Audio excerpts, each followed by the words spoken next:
What's going on, guys? Well, if you've been on my channel at all recently, you'll notice that probably my past 10 to 15 videos have all been paintball videos.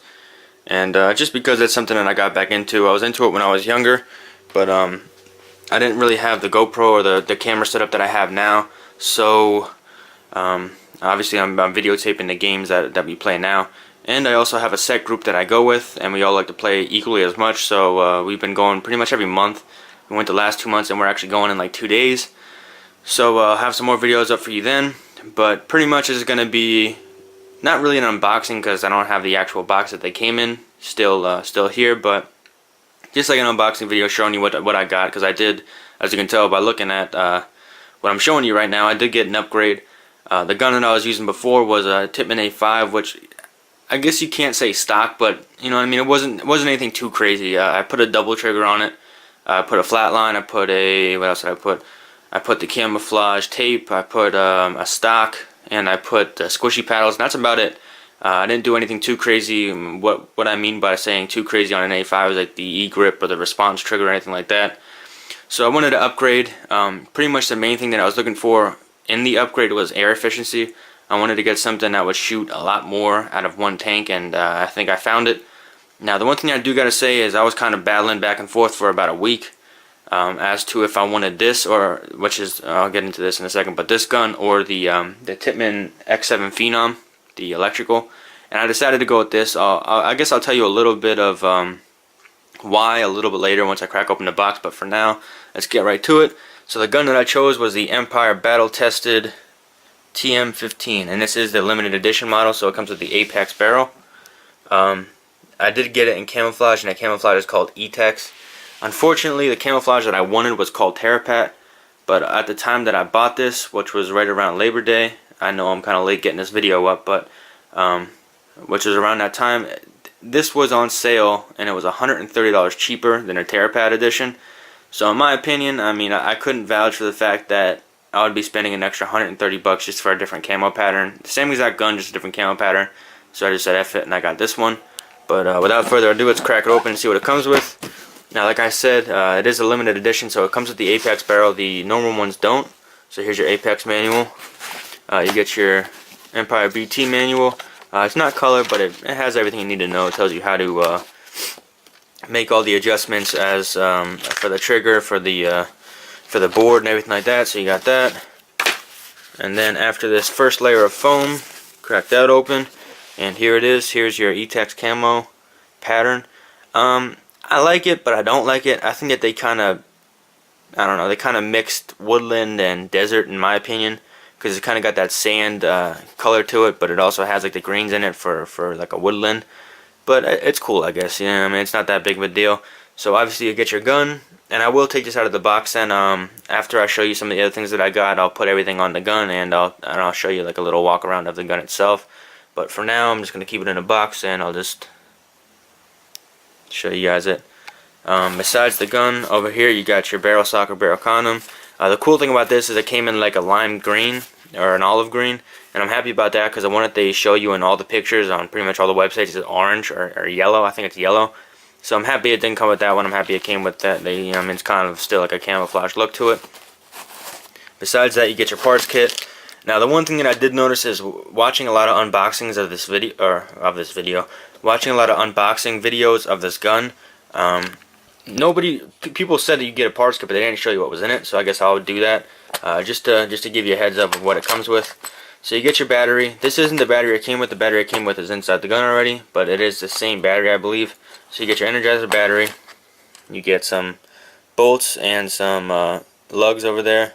You get your O-rings. I'm pretty sure it's probably one O-ring for every different O-ring in the gun. Maybe, I'm not sure. To be honest with you, I had the A5 pretty much all the time. How do I say it? I had the A5 since I've started paintballing, so that's, I mean, I know all the parts in that. I don't really know all the parts in here, so I have no clue what these two white things are right there. But besides that, you got your springs. Then down here you got these two. Let's see if I can focus this. I have no clue what these are either. These two tiny white things. You got these two. Looks like plugs. I don't know what these are either. Maybe you guys can help me out and tell me in the comments what these are. You get some, I'm about to say O-rings. Jeez, man, I'm sorry, guys. I just got out of work and I'm still kind of tired, so if I stumble on some words, my bad. But you get your Allen keys, and you get some, I guess, Empire grease. I heard this wasn't that good, so I opted out and got something else, which I'll show you a little bit later in the video. So you get that, and like I said, with your limited edition model, you get the Apex. So when you crack open this bottom left corner, pull out the Apex. I think it's a 14-inch, and it has the TM15 LE, which stands for limited edition again, kind of laid on there. So it looks cool. I think it looks like a suppressor on the end, but it actually helps with distance and curving the ball right here. When you push it if you push it forward and just keep it straight, then it just helps for the backspin of the paintball. If you push it forward and you turn the quote-unquote, which looks like a suppressor, it actually turns on the barrel. Let's see if I can show you that. See, it turns on the barrel. So let's say I want to curve the paintball to the left. I'll push this up, and I'll tilt it to the left, and that'll cause it to turn to the left. Obviously, the farther up you push it, the more it'll curve, or the more it'll more spin it'll put on the paintball, I guess I should say. But so yeah, let me get into one more thing as I'm going through this. Like I said, it was between this and the X7 Phenom. A couple things that made me choose this over the Phenom was, the main reason is this has eyes on the inside, so it detects when there's a paintball in the chamber, and the Phenom, as far as I know, doesn't have that. So this will help pretty much not chop any paintballs. I mean, you might get a couple, but very rarely, if any. That's the one thing I did notice about my A5 is I did chop some paintballs, and for you guys who do have the A5 and have a flatline barrel on it, once you get paint inside that flatline barrel, man, good luck. Yo, those shots be sailing all over the place. You get them curving like a Apex barrel does. They're going left, going right, and they're just not accurate anymore. Besides that, it has a magnesium body on it, so I think it's magnesium at least. So it feels like metal to me. It's real strong as opposed to the plastic that's on the Phenom. It also operates at 200 psi, as the Phenom operates at 300 psi. And I know 100 psi difference isn't a lot, but when you take into account that I was shooting the A5, which operates at like 800 or 900 psi, any bit helps. This is pretty much going to save my ass as pretty much, how can I say it, as getting air. So when I go there, I might need to fill up the tank one time, or maybe two times, like once when I get there and maybe once midday, and I'll probably be good to go the rest of the day, when I would normally have to fill up maybe 3 or 4 times. I mean, sometimes even 5, depending on how much I shoot with the A5. So that's definitely what I was looking for, like I said before. But another thing is, the way that I look at it is, I wanted like a milsim marker, which is a military stimulation. So I mean, obviously you get that in pretty much all the Tippmann line, and except for the crossover and this one. But the way that I look at it is, if the magazine isn't used for anything on the marker, I don't want it there. I mean, as you can see, this takes up a good 3 or 4 inches, or maybe 5 inches of space that, if you don't need it, I wouldn't want it there. So this is used for the battery. The battery's pretty much in the top of this magazine. So I did like that. I like that feature a lot. It's real easy to switch out. And the Phenom has a magazine, but it's not used for anything. So I kind of didn't like that too much. But what else can I say? Another reason why I chose this is because the battery feature itself. It's a lot easier to switch out this battery. All you gotta do is pop out the mag from the other side, like you do for a normal AR, and the battery sits right up top, so you can just take it out, put a new one in.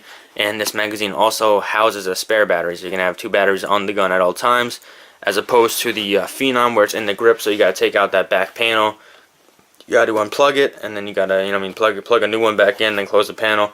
So this one is definitely easier to switch out batteries. Now on the flip side, the Phenom, the good thing about the Phenom, and not so much this, is the Phenom can operate with or without a battery. So let's say you're out in the middle of the field and your Phenom runs out of batteries. You can switch the selector switch up to mechanical mode or semi-automatic, and you can still shoot. Pretty much, you're still in the game. So that's definitely a plus, because this one, pretty much whenever you run out of batteries, you're done for the game. But the way that I look at it is, just like I said, the magazine, how do I say it? The battery in the magazine is so easy to switch out that it's not that big of a deal to me, because I'll always have one in the gun ready to go, and I'll always have the spare. So if worse comes to worse and I do run out of batteries on this top one, then I'll just put in the spare right away. And the other good thing with this is, whenever you turn the gun on with this power button right here, and you move it down to one of the fire modes, F1, F2, or F3, this light will show up either green. So if it shows up green, it means that the battery is pretty much good to go. It's almost, close to full health. If it shows up orange, it means that it's like midway, and if it shows up red, it pretty much telling you to change the battery. So you'll always know, and you'll always if it ever gets to even orange, I'll probably just switch it out anyway, just so I know I'm good. But let's move on from this. Show you some of the other things that I got. Now, since I said that the grease that it came with wasn't that good, or so I've heard at least, I got this Tech T gun salve. I heard that this is pretty good stuff, so I'll try it out and see what happens with it then. So I got a jar of that. And the other thing is, with these kind of markers, the Tippmann's a little bit different because they have the Cyclone feed system, but with these ones you got to buy a separate hopper. With the Tippmann's, they usually come with it, but that's fine with me because the hopper that I got was the one that I've been wanting for a while, which is the Dye Rotor. Because I do plan on buying a speedball gun eventually. I want to get the E-Tech 4, so this will be used for both my E-Tech and my TM. So here we go. I'll just show you around the box really quick. But I heard that this is pretty much the best one you can buy, so I think I showed you on the side. Like, that's a big deal. Let's crack it open. I decided just to get black. So now obviously the one thing that's a lot different, this is obvious, but one thing that's a lot different than this from the just your standard Tippmann is just a lot heavier. This is probably a pound, but it's well worth it. It's obviously it feeds for you, so instead of having that Cyclone, I think the Cyclone can feed up to 15 balls per second. This one can feed up to like 50. So if I really wanted to shoot that fast, then this can handle it. As the Cyclone feed tends to popcorn a lot and all that stuff. So here you go. There's a quick look at that. Real sleek. I like the look of it. It's got the little tail back here that you can pull, and so if you have a jam, which you probably won't, you pull that and it'll clear that out. I also like that it has a small feeder neck on it, so it puts the hopper closer to your gun, which is a good thing in my case because I do run the GoPro on my helmet or on my paintball mask, so that's good. Besides that, I also got two other things. Now, I said I got most of this stuff right around Labor Day, so I got these two Dye jerseys, I guess you can say. These are from 2011, so I got them on sale, and around the Labor Day time, they had a 10% off Dye, so I got these for pretty damn cheap. I think I got both of them for under $50. I think it was actually like $49, when the 2013, which are the newest models, are $75 a piece. So this one is pretty much your under the vest kind of wear. You have like a little mesh down here, which is breathable. You have these two flaps right here, which I'm not really sure what they're for, but they're like rubber, and I'm thinking it's to keep a vest from sliding up and down on you. So you got that. Over here, the mesh kind of runs into the arm. Over here, you got your pouch, your pocket, and Velcro, so you can put patches on it. You got that on both sides of the arm. Same thing with this one and the other jersey I'm going to show you in a second. You have your elbow pads. You have a little stretchy part right here, right around the arm. So if you're, if you're crawling or whatever like that, it has some stretchiness to it. On the back, it also has this stretchy kind of panels or whatever you want to call it on it. The two things that I don't like about both of these jerseys is the neck is pretty loose on both of them. The other one's a little bit better than this one. This one's pretty damn loose. And I don't like how they did the sleeves on it. How can I say it? Pretty much what they did is they made the sleeves huge, and then they put Velcro on it so you can cinch it down, and I don't like that because there's just a lot of extra material that I don't even use. So I don't like that too much, but just like I said, for 20, I think even a little bit under 25 bucks a piece, you can't beat it. And that's shipped too. So you got that one. And this one is pretty much the same thing, so I'm not going to go over this too much. It's the same exact thing. It's just the part that was mesh on the other one. This one is just the material. It kind of feels like a, it's cotton, but it kind of feels like a waterproof material or something. I'm not sure. But same thing. This one has a little hook and loop right here too. But same thing. It has the plastic little panels on it. It has your pockets on each side of the arm. Has a stretchy panel. It has your elbow pad. And the different thing about this, and the other thing about this one is I got both of them in a medium. The other one fits pretty good, but this one is freaking huge, man. It's so wide, and I don't know, hopefully when I wash it, it gets a little bit smaller. But I guess this is kind of how paintball guys wear their stuff. They wear it really baggy. But besides that, down at this corner and on both corners, let me see if I can step on it and show you. They also got Velcro, which kind of splits it up to that point. And for the reason for this, as far as I know, is when you're running a what's it called, a pod harness. This is pretty much for, you can put the back part in your pants and you can put the front part of the jersey over your harness. So that's kind of why they did that. Same thing on the back. Oh, actually not the same thing on the back. They don't have the little stretchy panels up by the top, but that's not a big deal. So so yeah, there's that. I'm trying to think if there's anything else that I wanted to say about the gun itself. I talked about the eyes. I talked about the material that it's made out of. The other thing that I guess it would kind of be a plus, at least for the paintballs that I use, is the apex over the flat line. Because the flat line, pretty much throughout the whole barrel, it kind of has like a sandpaper, like a real soft sandpaper feel to it, which tends to chop some paintballs, at least the paintballs that they supply over at Skirmish, which is where we go to play. This one is smooth all the way through, so hopefully I won't get as many chops. The other really good thing is this thing is, sorry, I had a hiccup. This thing is ridiculously quiet, man. This thing, it has like little chambers on the inside, and it whispers. It's crazy. Besides that, I'll tell you really quick what the difference between just your normal BTTM15 and the LE, which this one is, the LE limited edition.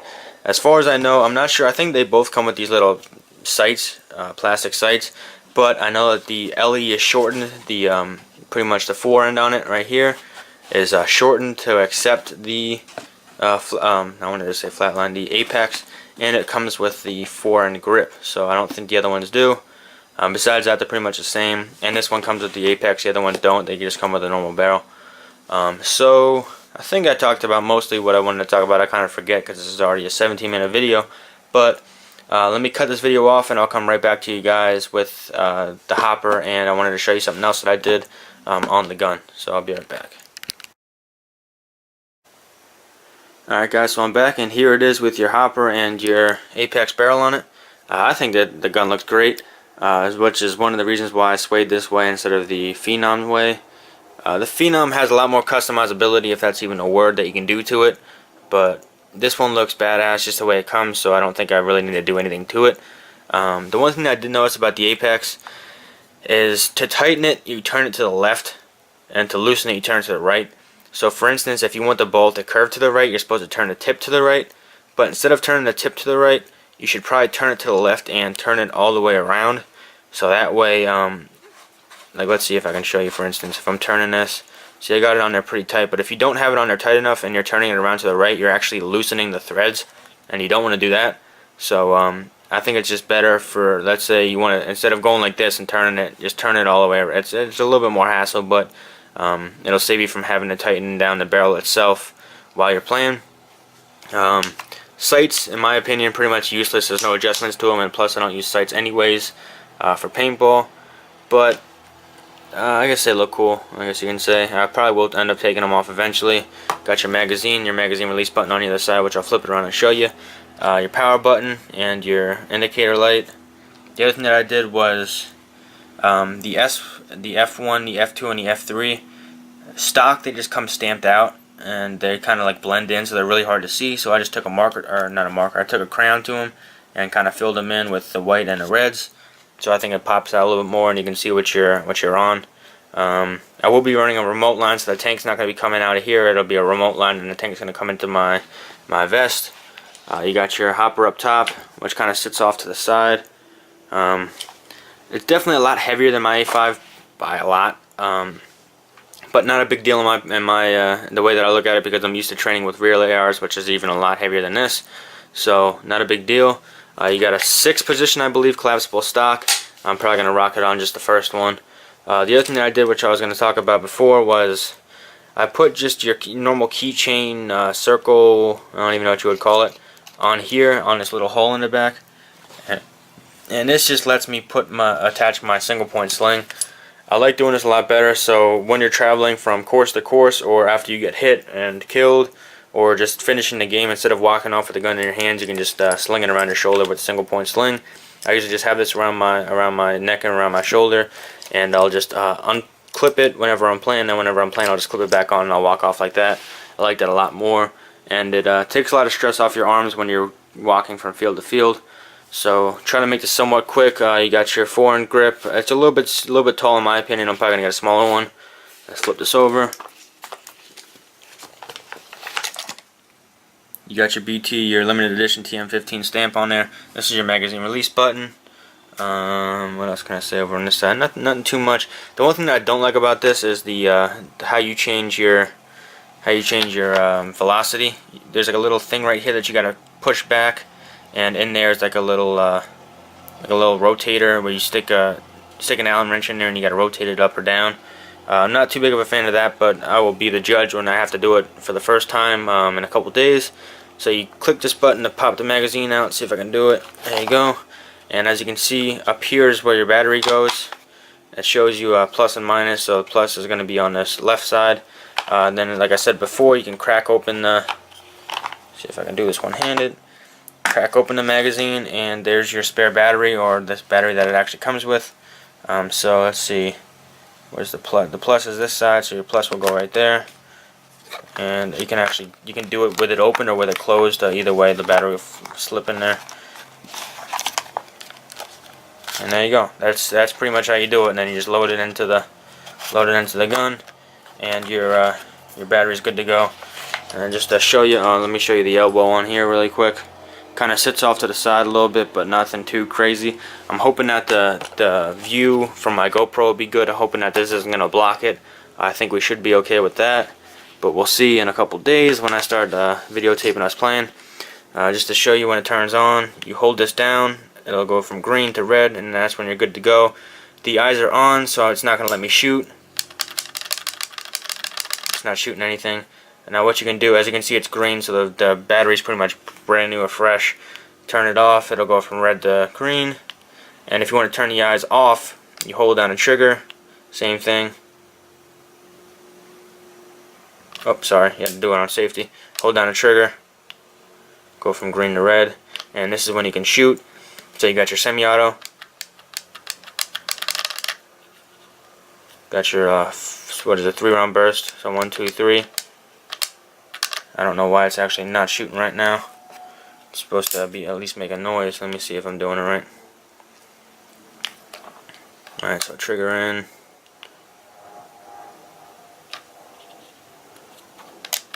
There you go. If you can hear that, there's your semi-auto. 3-round burst, 1, 2, 3. And full auto, 1, 2, 3.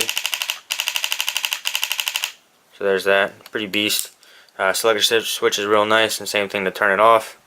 I don't have any batteries in the rotor, so I couldn't show you that. But that's pretty much it. That's all I really wanted to talk about. I wanted to make this, actually it's not a quick video, I can't even say that, but if you want to see either the gun, the rotor, I'm not going to do any reviews on them for a while. I like to test my guns out a lot before, or pretty much like to test everything out a lot before I do like a review on it per se.